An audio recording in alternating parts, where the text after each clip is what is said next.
Doctor Bhimrao Ambedkar ने कहा, अगर कोई समाज अपने सबसे कमज़ोर वर्ग को इंसान नहीं समझता, तो वो समाज कभी इंसानों का नहीं बन सकता। समय था 1923 का। 1923 में जब डॉक्टर अंबेडकर भारत लौटे, उनके पास अब न केवल डिग्रियां थीं, बल्कि एक नई चेतना थी। वे अब समझ चुके थे, लिखना और बोलना काफ़ी नहीं, अब ज़मीन पर उतरना होगा। समय था 1924 का। अगर दलितों को सम्मान चाहिए, तो उन्हें शिक्षा, संगठन और संघर्ष तीनों का रास्ता अपनाना होगा। 1924 में उन्होंने बहिष्कृत हितकारिणी सभा की स्थापना की, एक ऐसा संगठन जो शिक्षा और सामाजिक सुधार को लेकर काम करेगा। यह पहला प्रयास था जब किसी दलित द्वारा दलितों के हक में एक संस्था बनाने का। समय था 1927 का। पानी सिर्फ प्यास बुझाने का साधन नहीं था, वो इस देश में जात पात का प्रतीक बन चुका था। जिला रायगढ़, महाराष्ट्र, शहर महाड़। यहाँ एक तालाब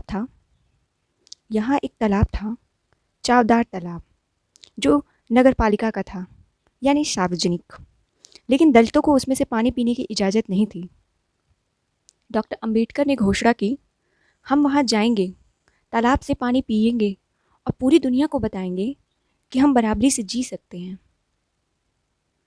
20 मार्च 1927 को करीब 10,000 दलितों की सभा। डॉक्टर अंबेडकर खुद आगे बढ़े, हाथ से पानी पिया। पूरा समाज दंग।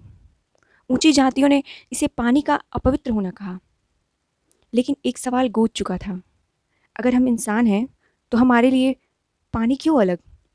जिस धर्म में मुझे इंसान समझने की जगह नहीं, मैं उस धर्म को स्वीकार नहीं करूँगा। समय था 1930 का। ईश्वर क्या केवल ऊंची जातियों के लिए है? अगर मंदिर भगवान का है, तो हम भी उसके बच्चे हैं। स्थान था नासिक कालाराम मंदिर। यह एक बड़ा और ऐतिहासिक मंदिर था, जहाँ दलितों का प्रवेश वर्जित था।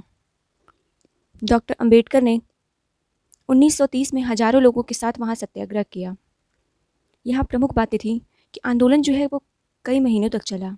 मंदिर के द्वार बंद कर दिए गए, लेकिन यह आंदोलन दिखा गया कि अब दलित चुप नहीं बैठेंगे।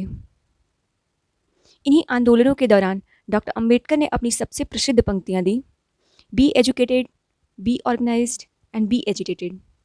शिक्षित बनो, संगठित रहो और संघर्ष करो। यह सिर्फ नारा नहीं था, यह एक आंदोलन की आत्मा थी। डॉक्टर अंबेडकर ने अपने विचारों को जन जन तक पहुंचाने के लिए अखबारों का सहारा लिया। मूक नायक, बहिष्कृत भारत, शिक्षा और आंदोलन की खबरें इसमें थीं। जनता की आवाज़, प्रबुद्ध भारत, बौद्ध धर्म के प्रचार का माध्यम। अब देश में दलितों को नया मसीहा मिल चुका था, एक ऐसा नेता जो खुद भूखा रहकर भी उनके लिए लड़ रहा था। हम सिर्फ आज़ादी नहीं चाहते, हम इंसान की तरह जीने का अधिकार चाहते हैं। एक अछूत लड़का अब समाज को झकझोर रहा था।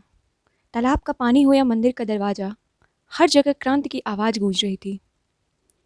अगले अध्याय में डॉक्टर अंबेडकर की राजनीति में एंट्री, गांधी जी से पूना समझौता, दलितों के लिए अलग चुनाव क्षेत्र की मांग और भारत में संविधान निर्माण।